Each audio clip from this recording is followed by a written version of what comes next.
bit of context or why this research matters. Home ownership rates in New Zealand are known to have been in decline for some time. While aiming for home ownership has long been a part of our national identity, that traditional housing pathway has been disrupted. Renting is no longer a transitional tenure between leaving home and setting up home yourself, but is now being relied upon by a higher proportion of households for much longer periods. Almost half of Auckland preschoolers now live in rental accommodation. This matters because renting is an insecure tenure. Tenancies last about a year on average, and they're particularly short in the lowest rental quartile. In 2012, children in rental homes had moved between dwellings at twice the rate of those in owner-occupied homes. New Zealand tenants also rely heavily on the private rental sector, with only 1 in 5 tenants living in social housing. Oh, okay, other direction, there we go. At the other end of life, high rental rates matter because there is an increasing number of older people entering retirement living in rental accommodation. That has widespread financial implications because superannuation policies are based around the assumption that most superannuitants will own their own home.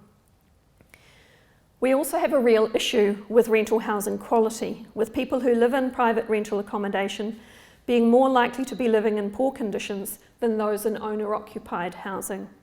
BRANZ's 2015 House Conditions Survey found only about half of rental houses were in good or excellent condition, compared to 2/3 of owner-occupied properties. 3/4 of rentals are cold and damp. The low quality of rentals and differences in quality between the tenures also show up in the annual HRV and Auckland University of Technology housing surveys. It would be nice to think that the market would fix problems with housing quality, but with low supply, high rents and high tenant demand, there's little incentive for landlords to fix their houses, and our tenant protection regulations are weak compared to those of many other jurisdictions. As in many other parts of the world, New Zealand housing has become a commodity for speculation and capital gain. We have a conflict between the house as a home and the house as real estate.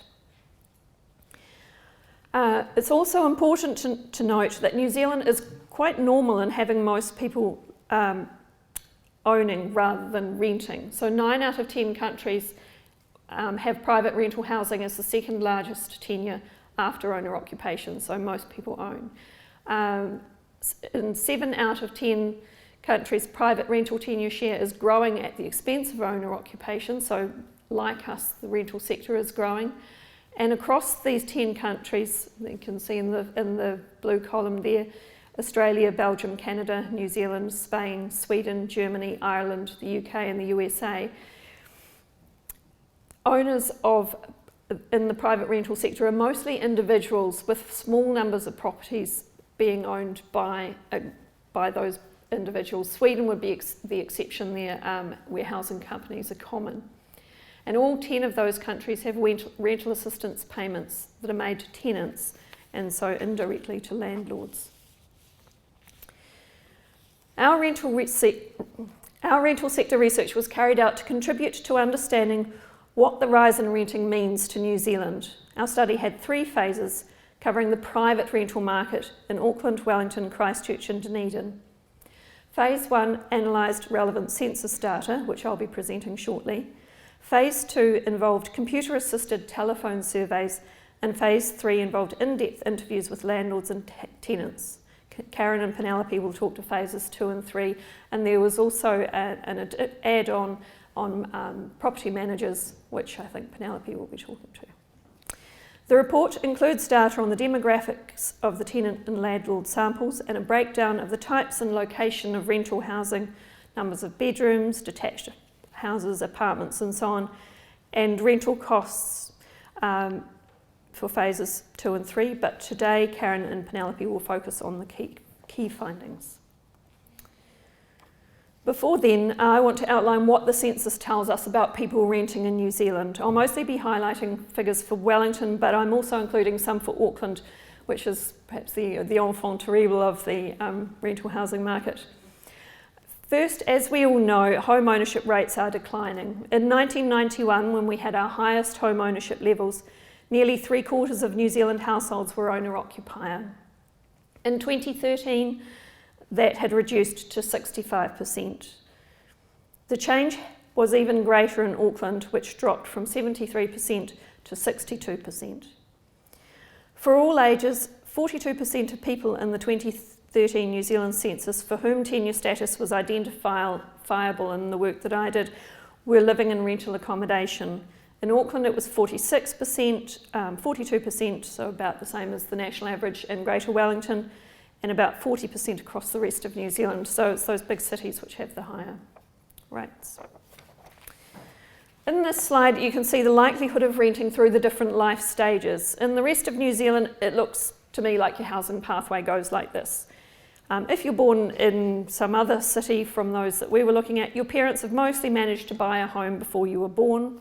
If not, they still might during your school years. Once you finish secondary school, some of the gold bar there, or in your early 20s, you leave home to rent. And that's when you're most likely to be renting. Sometime between 25 and 55, you buy a house, so that only 1/4 of people are still renting in their retirement. Wellington rental careers are similar to the rest of New Zealand, though we're a bit more likely to rent in our 20s and a bit less likely to rent as preschoolers. If you live in Auckland, that's mostly still true. It's just that the home ownership part is less likely. Your parents are less likely to own their home. You're apparently staying at home longer, presumably because you can't afford to leave. And you've got just a bit less chance of buying your home before you retire. There has been talk of how people prefer to rent now because of flexibility and so on, but that's not what I see here. To me, this is still a story about the affordability of home ownership, not preference or choice. In 2013, Auckland home ownership was less affordable than elsewhere in the country. And it matters whether it's affordability or choice, because if people prefer to rent, we wouldn't talk about inequality in the same way. But the ability to own rather than rent is still a matter of inequality, which will be important shortly when I'm looking at income and ethnicity. Before then, just a quick look at how levels of renting have changed over the last 3 censuses. I would say that Wellington generally reflects what's happened in the rest of New Zealand, whereas in Auckland, the most notable difference is that the rest of the country doesn't have that same increase in renting among people in their 70s. And that's important again because if you're living on superannuation, it's more difficult if you have to pay rent. Where we see a reduction in renting among people aged in their 80s, I'd say that's because people are healthier and living in their own homes for longer in old age. Now I'm going to talk just briefly about socio-economic inequality in renting. These graphs won't really be much of a surprise. People in the lowest income brackets are far more likely to be renting than households in high income brackets. Again, this is a story of housing affordability.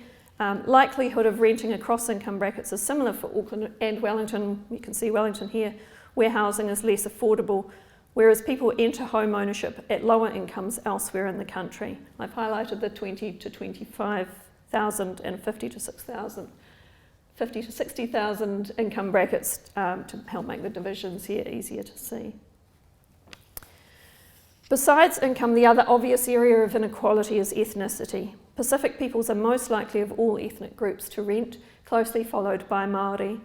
Levels of renting for Asian people vary by city, so there's a high Asian rate, high levels of renting amongst Asian people in Dunedin, which I think is likely to reflect the student population there.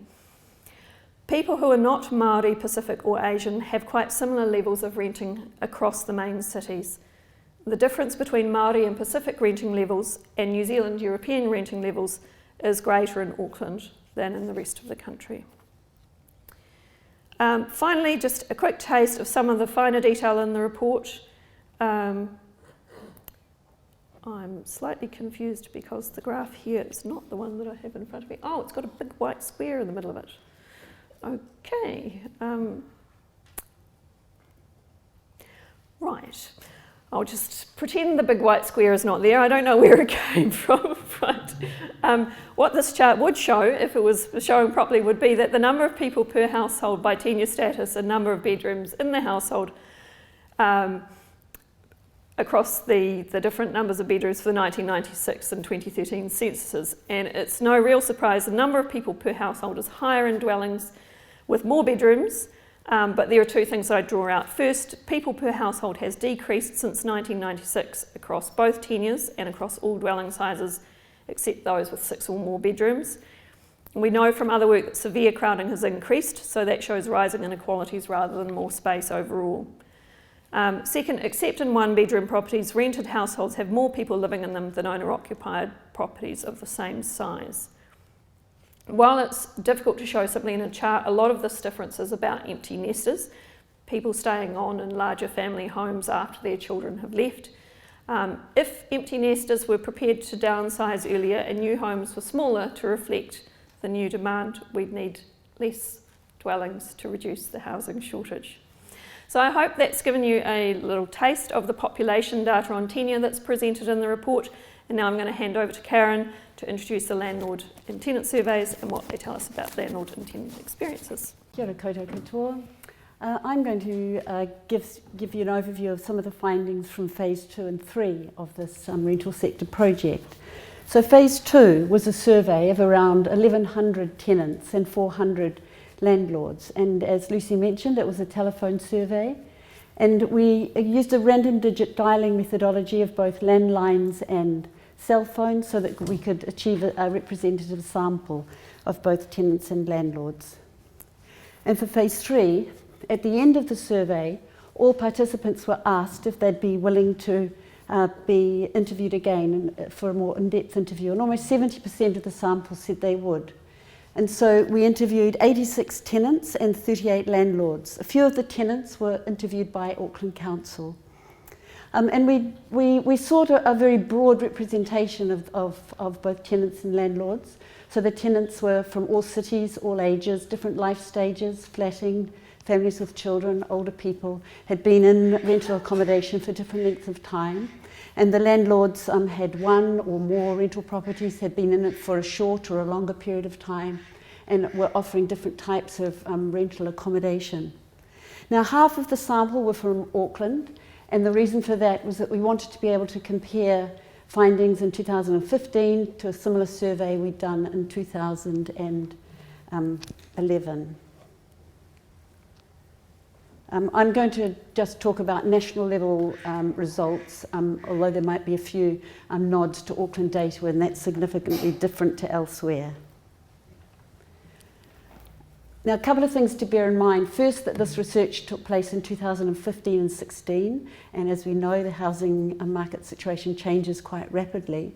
The second point to note is that we had a response rate of 51%, and while that's quite a reasonable response rate for a telephone survey, it means that only half of the people that we contacted who were eligible to participate, so were either a tenant or a landlord, was actually interviewed. And so it's possible, even likely, that some of the landlords that are most problematic to tenants and tenants most problematic to landlords would be underrepresented in this sample.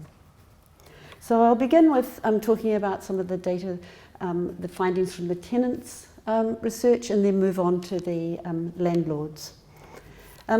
So to use the housing pathway concept that Lucy introduced, we found that people's housing pathways were very diverse. They were moving in and out of living in the family home, living in rental tenure, living in owner-occupied housing. And a third of the tenants we interviewed, this surprised us, had been homeowners in the past. There were tenants in our sample who were also landlords, and there were landlords who were currently tenants. And we thought that there were really four broad groups of tenants in our sample. This is drawing on both the survey and the in-depth interviews. There were people who had always been renting, and for up to 45 years. These were people that still had aspirations for housing, to buy their own home, but they couldn't afford to, and most had moved between a number of rental properties over their career.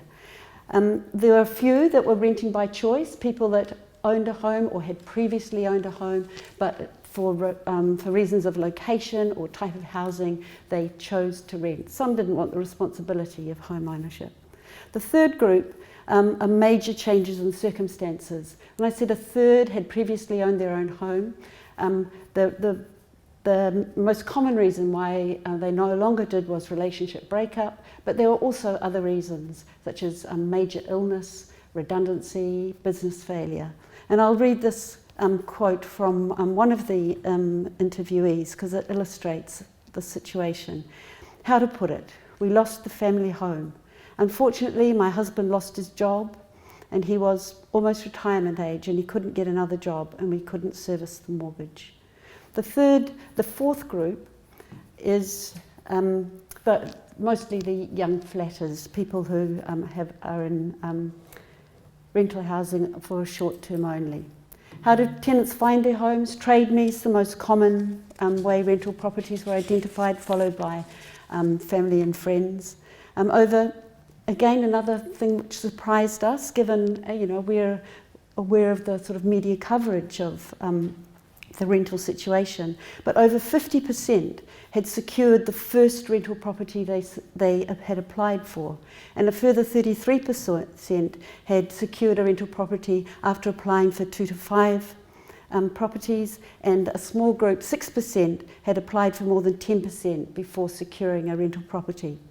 The chance of securing a rental property on your first application was significantly associated with the number of times you had moved in the previous 5 years. And New Zealand Europeans were less likely to have moved in the previous 5 years and had better odds of securing rental accommodation than other ethnic groups. Almost a quarter thought that they'd been unfairly treated, unfairly turned down in their application for rental housing, and the most common reason why they thought they'd been turned down was because they had children, because they had pets, and their ethnicity or their age. And the most common reasons for choosing the property that they chose was its affordability. Other issues were important, like the number of bedrooms and its location, and for some it was the only place they could afford. Tenancies, as Lucy mentioned, a 1-year fixed term that converts to periodic. Tenancy was the most common of the tenancies of the people we interviewed, and 91% of the sample had signed tenancy agreements and 89% had paid a bond. A lesser number, 64%, actually knew that their bond had been lodged with MB, and many of the others didn't know.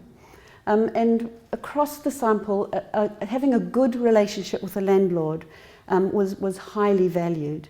And for the majority of tenants, they preferred dealing with a landlord than dealing with a property manager. Landlords were seen as being a bit more constant. The property service managers turned over really quickly. They felt that the service managers were more rigid and the landlord was easier to both talk to and negotiate with. 82% of the tenants in the survey commented that they felt their accommodation was adequate. But we got quite a different picture when we interviewed tenants in the in-depth interviews, because that was where we had some quite appalling situations of housing quality, and a very stoical approach from many of the tenants who were making do with the condition of their housing. There's a very high turnover, with nearly half of the sample having moved in the previous 2 years, 46%. And one of the common reasons was that the landlord had sold the house. Nationally, 30% of tenants had to move from their previous rental accommodation because the landlord had sold the house. In Auckland, that was 36%. And this was one of the changes since the survey that we did in 2011. In Auckland, then 13% of tenants said they'd had to leave because the landlord had sold the house, whereas in 2015 it was 36%. And looking to the future, nearly half of the tenants again said that they imagined that they would have to move or would be moving in the next 2 years. And mostly it was to find better accommodation, but in Auckland the most common reason was to find cheaper accommodation.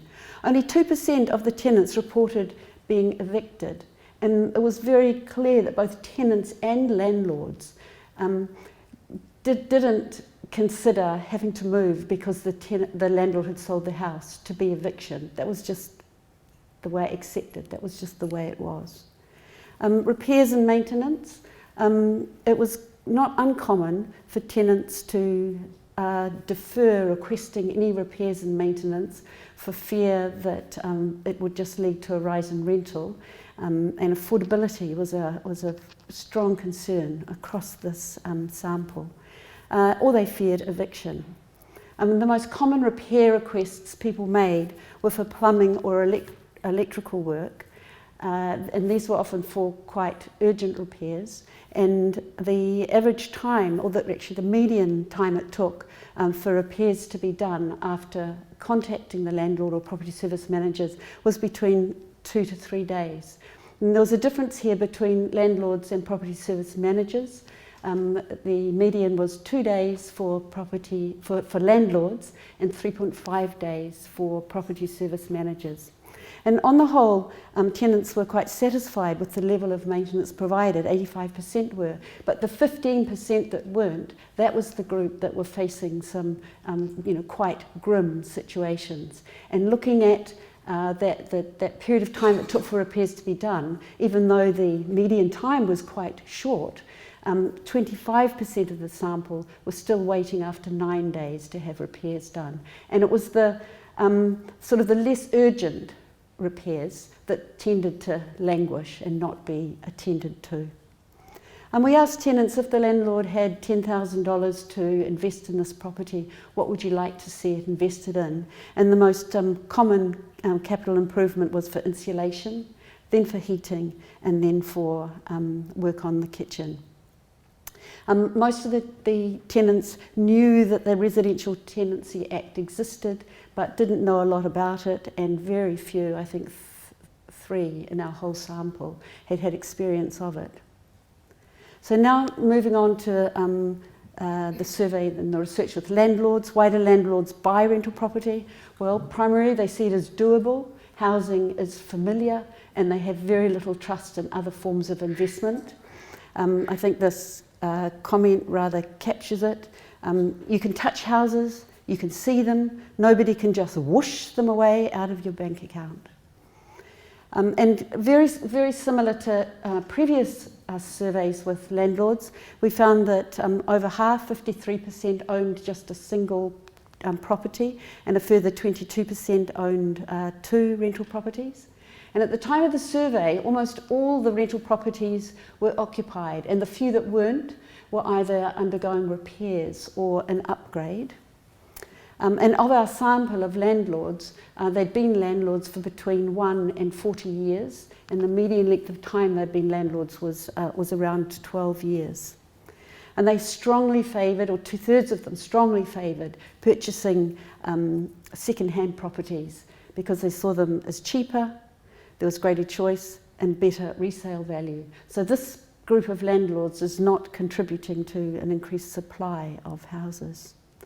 From the landlord sample, there were, broadly speaking, sort of 4 groups of landlords, and this is an oversimplification, and there is overlaps between them all. But one group were investing primarily for retirement, and this group saw themselves as landlords, not investors. They tended to buy properties close to where they lived, that they thought they'd live in themselves, they could live in themselves, and they mostly managed these properties themselves. The second group invested for general wealth creation, and they saw themselves as investors, and they had a primary interest in the well-being of their asset, and they were more likely to use property service managers. And a quote from one of these landlords: "I use property investment as a way to preserve and to increase my personal wealth." The third group saw rental property as their occupation, or it was a lifestyle choice. And And the lifestyle choice was often people who other work gave them quite a bit of time, and they were DIY type people, so it was a bit of a hobby, and they were firemen, or this example here was a marine engineer. I was a marine engineer, so I used to go away for 6 weeks at a time and home for 6 weeks, and I was always a bit of a handyman. Rental property just gave me something to do when I was at home. The fourth group were accidental landlords, and these were people who had inherited a property or possibly bought a property for a parent who had later died, or bought a property that had an attached unit. And we asked landlords about how they financed their houses, both how they first got into it and their ongoing financing, and how did they raise the deposit on their first rental property, about just over half, 53% from accumulated savings, and another 28% used equity in their home. When we asked how they'd financed rental properties across all and any rental property that they had ever owned, 40% of landlords said they had used equity for a property they already owned to purchase further property. And quite a few, had been encouraged to do this by their bank. And as this quote says, we had an existing home with 130,000 equity, and I just worked off that. Banks were falling over themselves to hand out money. And of the landlords, 73% of the rental properties had mortgages on them, and almost half of these properties, the landlords reported that the rental income didn't cover the debt servicing, so they were contributing to paying off mortgages as well. And in terms of the value of portfolios, remember this is 2015, so it will have moved a bit since then, but nationally the median value of landlords' portfolios was 560,000. In Auckland that was 700,000. The median level of debt nationally 300,000, and in Auckland 365,000. So the portfolio was valued at roughly twice what their debt was on the. A surprising finding was that 59% of the landlords didn't know what the yield was on their property investments. And the explanation for that, either they were financially unsophisticated, or they were their rationale for investment was capital gain.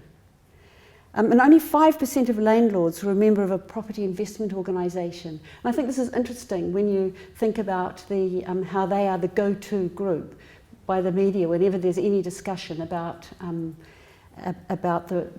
private rental market, that such a small percentage are represented by those groups. Managing properties, 2/3 of landlords managed properties themselves, and around 25% used a property manager, and there was no statistical association between the number of properties a landlord owned or how long they'd been in the rental sector and whether or not they used a property service manager. The landlords who did use a property service manager, on the whole, they were satisfied with the service they offered and thought it was reasonably good value for money. But in the in-depth interviews with landlords afterwards, a rather different picture emerged, because many of the landlords who were now managing the properties themselves were doing so because either they or their tenants had been very dissatisfied with the practices of the property service managers. Tenant selection was often delegated to a manager or an agent, so a higher percentage of the landlords used somebody to help find tenants than they did to manage the properties. And very similar figures to those given by the tenants. 92% of landlords reported having signed tenancy agreements, and 81% of collecting and lodging bonds. And looking at what types of rental properties were bonds not lodged for, and it was significantly more likely to be those dwellings in the lower end of the rental market. And at the time of the survey, the proposed minimum standards for smoke alarms and insulation came in actually midway through the survey, so the second half of our sample were asked questions about this, and 92% of those asked were aware of them, and 88% agreed with minimum standards. But again, when in the in-depth interviews, we followed up on these questions, and they would stop short of supporting a rental warrant of fitness, thinking it would be too difficult to come upon items, it would be too hard to administer, and they thought it would increase rents. Maintenance, the landlord's approach to maintenance, and again this is mostly from the in-depth interviews. There were sort of two main discourses that we felt came through there. The first being that of sort of what we called self-interest, or primary concern was the well-being of the asset. If you look after it, you can charge higher rents, you'll get better tenants. As this quote says, they go up in value if you keep them maintained, and if you keep them maintained, you've got something that you can liquidate if you need to. The second prominent discourse was what we called the do unto others, where there was a concern also for the well-being of the tenant, that you would try to keep a property to a standard that you would be prepared to live in yourself. And here one of the tenants' comments was, as I've got older, I've taken a longer view. I'd bring it up to a level where I'd be happy to live in it myself. I think this landlord had a very different view when they were younger, and as I think they said, I was more inclined to squeeze the lemon for the last $10 of rental, but as he'd got older, he had seen that it was better to have a lower rental and keep good tenants. And maintenance schedules were rare. Repairs were done on an as and when needed basis. Lots of landlords relied on tenants letting them know themselves or the property manager when something needed doing. And as we learnt from the tenants, they were reluctant to let people know when repairs were needed in case their rent went up. So it wasn't a very functional system that was operating. The median sum that was spent on maintenance and repairs in a year was $2,000, and there was no significant difference between those that managed properties themselves or had a property manager manage them. Future intentions: a third of the landlords had plans to buy more rental property. Those that didn't, the most common reason for not was it was difficult to get finance, and this was just about the time that the 30% deposit for investment properties was coming in policy. Succession planning, very little thought given to succession planning. A few landlords said that they'd hand rental properties onto their children, but none had a plan to protect the rights of tenants to stay in their home when the property was sold. So now just some summary points. Housing pathways are diverse. People are moving in and out of family homes, rental properties, and owner occupation. Home ownership still remains the New Zealand dream. Landlords and tenants alike thought that home ownership was the ideal for individuals, for families, for communities, for New Zealand. You know, they saw it as the only route to secure housing. Home ownership was seen as giving choice, independence, security, and better quality of housing. And in comparison, renting was second rate. You had no choice. It was insecure. You were dependent, and quality of housing was less. So rental property is first and foremost a landlord's asset and not a tenant's home, would be a finding from this study overall.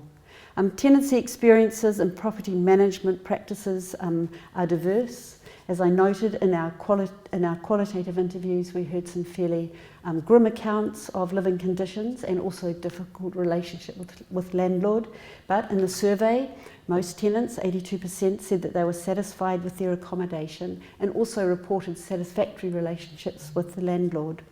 But this was not to say that they thought that the rental sector per se worked for tenants. They didn't.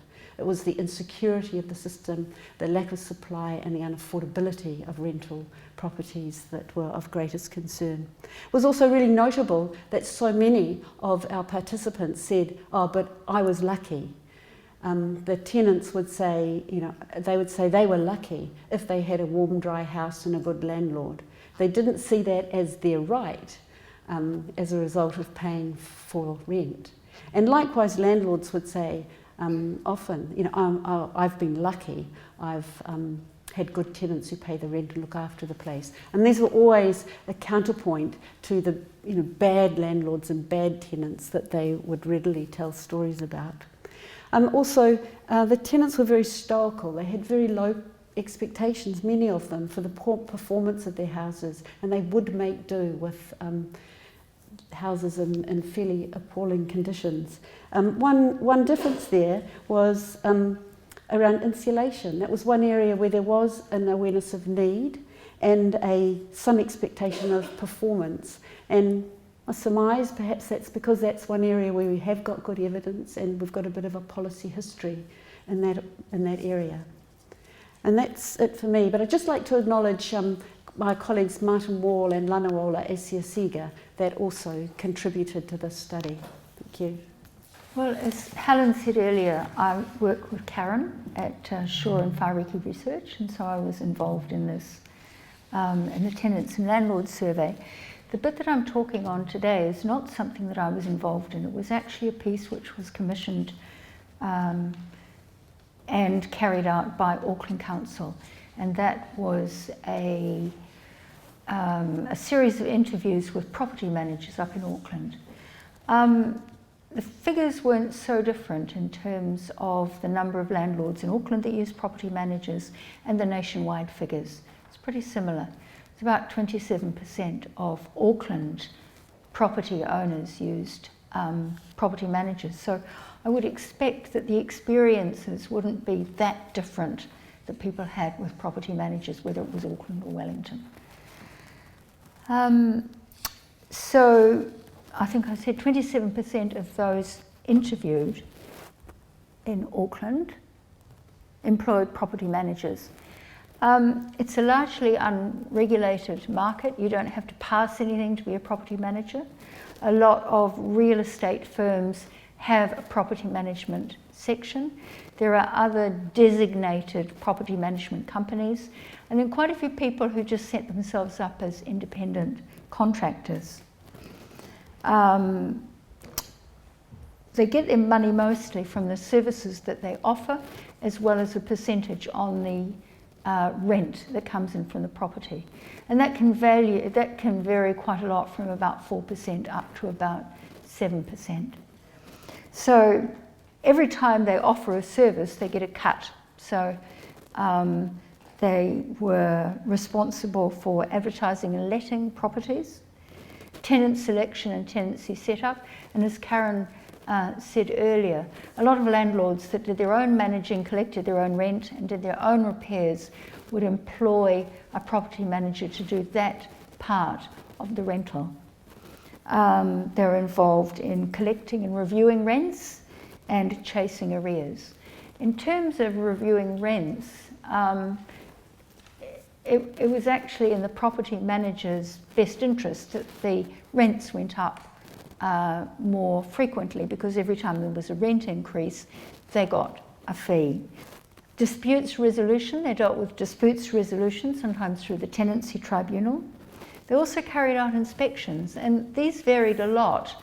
There would normally be an inspection after about 3 or 4 months when somebody first shifted in.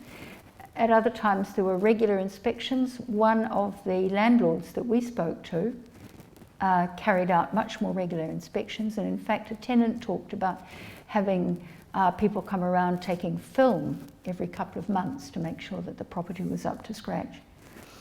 In other instances, there's just a yearly inspection carried out.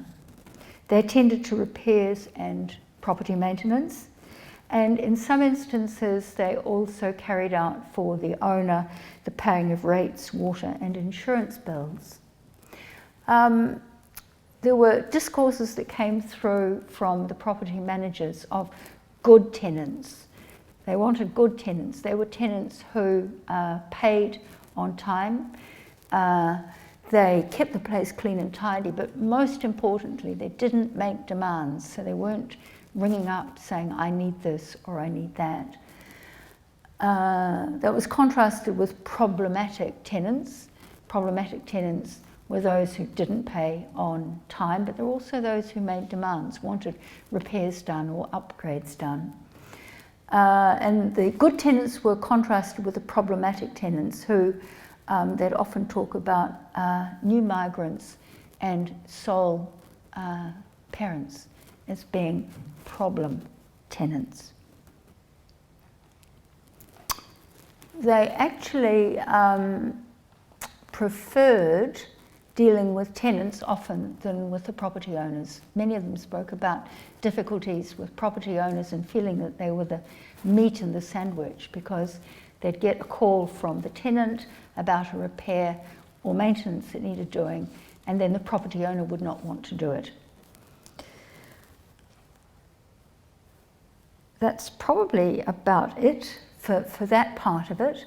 They also felt that many of the property owners had unrealistic returns about the amount of rent that they should be able to charge. There was some empathy for low-income tenants. There was a perception that a lot of rents were unaffordable. However, the prevailing discourse was that, well, people could choose, they were free to choose whether to rent a property or not, and the free market was the best way to go. The interviews reinforced themes that Karen has talked about before, about the relative powerlessness of tenants, both their powerlessness in terms of being able to stay on a property, and also in terms of getting repairs and maintenance done. They talked about the poor quality of a lot of the housing stock that they were managing, and also the reluctance of owners to pay up and do maintenance. Many of them had very large portfolios as well, so there'd be a lot of properties that they were trying to keep track of, and difficulties when the owners lived overseas in terms of getting them to respond to requests. There were some calls for regulation and supervision of the industry to ensure better standards, and they talked about a lack of professionalism from sole operators and those running their businesses out of a car or a home office. My understanding is that these property owners who were interviewed were all professional property owners who either worked for a company, a property management company, or they're attached to a real estate agent. So now just going back to the Ahuri International 10-country review of private rental housing that Karen spoke about earlier. One of the things that came through really clearly from that is that there aren't many differences overall between New Zealand and other countries in terms of tenants being on the losing end of things like not being able to stay necessarily, although there were differences in the length of tenancies allowed. It was quite a difference actually, but a lot of similarities with New Zealand. You've got countries like Canada, the UK, Australia, New Zealand, all having short-term tenancies, 6 to 12 months, and no particular reason having to be given if you wanted to move a tenant on. That contrasted with countries like Spain, where you did have 3-year tenancies, and also Sweden, where you could have up to 9 years of a fixed tenancy. And at the end of that time, then you could ask the tenant to move on. So quite a lot of differences. Diverse approaches to rent regulation and security of tenure. In some countries, reasons had to be given for moving a tenant on. You couldn't just, as in New Zealand or Australia, say, well, you know, we're selling up, so the tenant has to move on. And in fact, Scotland and Ireland recently introduced provisions for caps on rent increases and rent pressure zones. And also in Scotland, there was a requirement for landlords to undergo a kind of a test to show that they were fit to be landlords and that they understood what was expected of landlords. And Wales has a training program to train landlords how to be good landlords. And in fact, unregistered landlords didn't have the right to increase rents. Similarly, as across New Zealand, a wide range of different quality, different sorts, and also diverse approaches to the financing of these. The same thing happening here with large corporate landlords on the rise in most countries, and in 8 of the 10 countries, large trusts were becoming an important mechanism for funding rental housing. So quite a lot for New Zealand to potentially learn from this very timely international review. But it really did highlight that countries, the 10 countries, all of these countries facing difficulties and looking for ways forward.